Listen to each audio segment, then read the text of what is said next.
Today's the 1st of Jan 2022, and we're going to talk about the Rolex Batman this year. The Batman in 2022. So here's how I want to go about this video. First, I'm going to plug Ken Watches because they let me come and film all their cool watches and they're very nice. They're a watch dealer in Hong Kong. They got 4 stores here and you can check them out at kenwatches.com. Next, I want to talk about the watch itself. This particular piece is the 116710, so the previous generation BLNR Batman.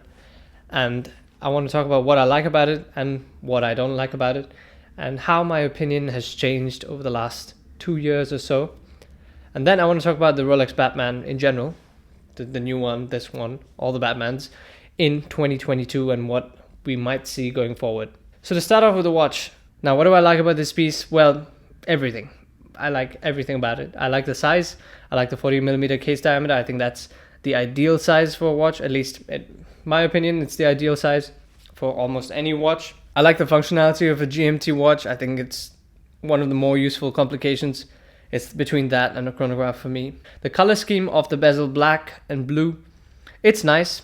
It's not as versatile as the plain black GMT Master, but it's fun. It's got this nice richness to the blue, and the vivid contrast is something pleasurable to see on your wrist.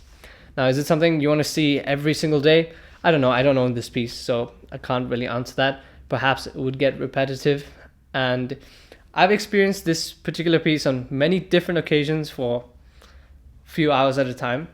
So I feel like my perspective is sort of valid in the way it has changed over time, because I don't have a sense of excitement to the piece anymore that I did in 2019, 2020. For some reason, it no longer excites me the way it did back in the day.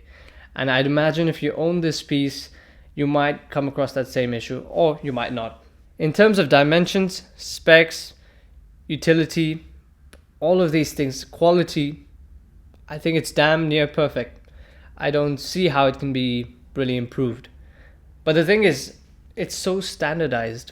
And what I dislike about it is the fact that all of Rolex is very similar. All of their sports models are so similar. So it doesn't feel unique, even though that particular bezel might make it slightly more unique than most watches. And that's kind of unfortunate. If you handle a Submariner, you handle the Deep Sea, you handle any sports model Rolex, you undo the crown, and they all nearly feel identical. Of course, they have different shapes, diameters, but they have a similar design language, and especially this with the Submariner and diver line, the GMT Master and diver line, they also look quite similar when you compare the dials and the cases and the bracelets, of course. Oyster, Jubilee. So it's functionally perfect and it's amazing quality, and there's nothing to dislike about it, but there's nothing exciting about it for me, at least. It's not one of those pieces that if I see, I really want to go and get up close to it and maybe pick it up. It's not one of those watches. The thing with Rolex is the first thing that comes to mind is standardization. It's not eccentricity. And I like things to be a bit more eccentric sometimes. Not all your watches, of course, but in this market value category, I think you could do a lot better in terms of finding something fun, unique, and exciting. But then again, you won't see the standardization of even the appreciation month on month and the way these hold their value. So it's a very odd toss-up. Do you want to secure your money, or do you want something exciting? Because it's hard to get both. Another thing, if you like NATO straps, I've got some standard time horology NATO straps.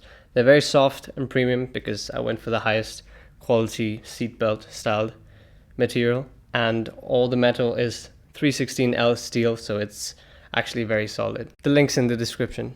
So now I want to talk about the Rolex Batman market in 2022.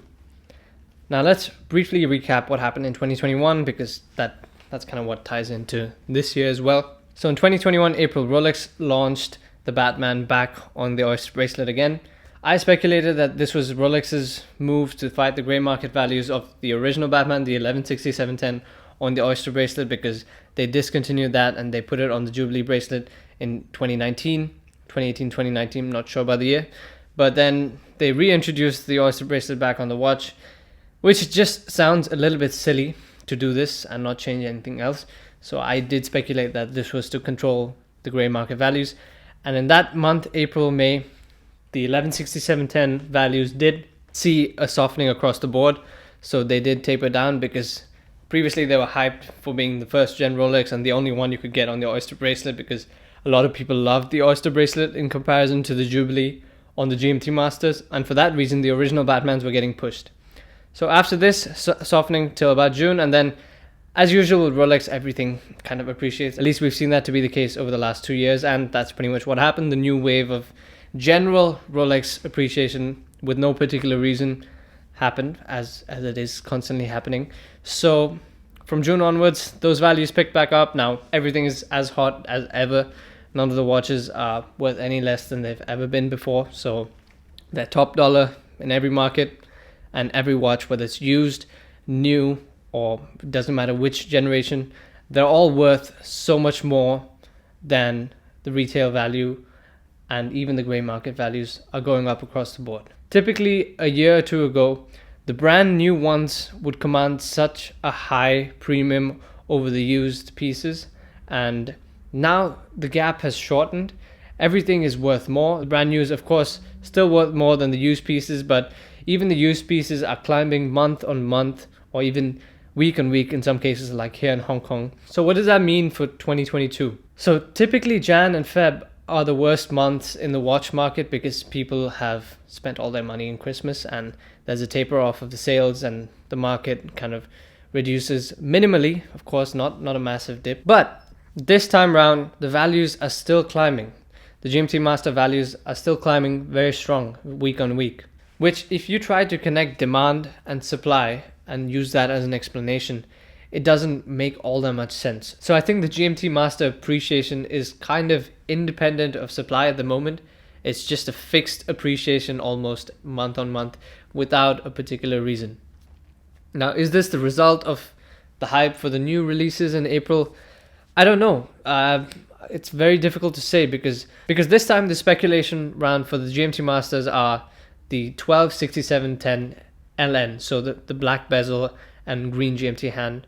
So if there's no speculative change, so people are not expecting anything to change with the Batman or the Pepsi, and yet it's going up week on week, all of the models, whether used or not, that kind of indicates that it's not really to do with the supply anymore. But I think it's because people buying the Batman and Pepsi, brand new or not, are seeing it just appreciate, and they're deciding to sell it. So they're wearing it for a short period and selling it. So whether you buy it brand new or not, you can just, if you wear it, of course it's worth less, but then you can just wait a month or two and it's maybe worth a tiny bit more, and you've essentially had a watch for free or for a little bit of profit, and a lot of people are willing to do that. And that is the reason I think why these watches are simply continuing to climb week on week, because everyone's just selling them. So all of these GMT Masters are just cycling through the market again and again and again while picking up more value.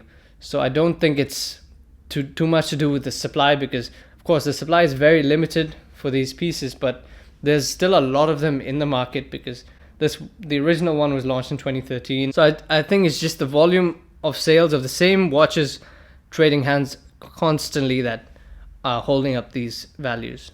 So a lot of people that own Batmans are probably going to sell it soon and are probably going to buy it again, or more people will buy the Batman and then flip it.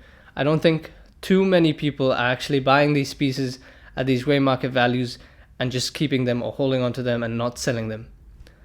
So I think that's one of the reasons why we see this appreciation going forward into 2022. I think this is just going to continue, and it's hard to say where it will stop. I mean, there's some natural ceiling for everything, but right now I don't know if you can say that, okay, it's going to go up by this much more and then that's it, because it's just supported by everyone thinking, oh, it's going to go up in value anyway, I could buy it, keep it for a little bit and sell it. And you're able to do that at the moment. So will that end sometime?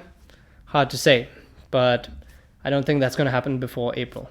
So let me know what you guys think of this. Put your thoughts below in the comments, and don't forget to check out the standard time native straps. See you in the next video. Cheers.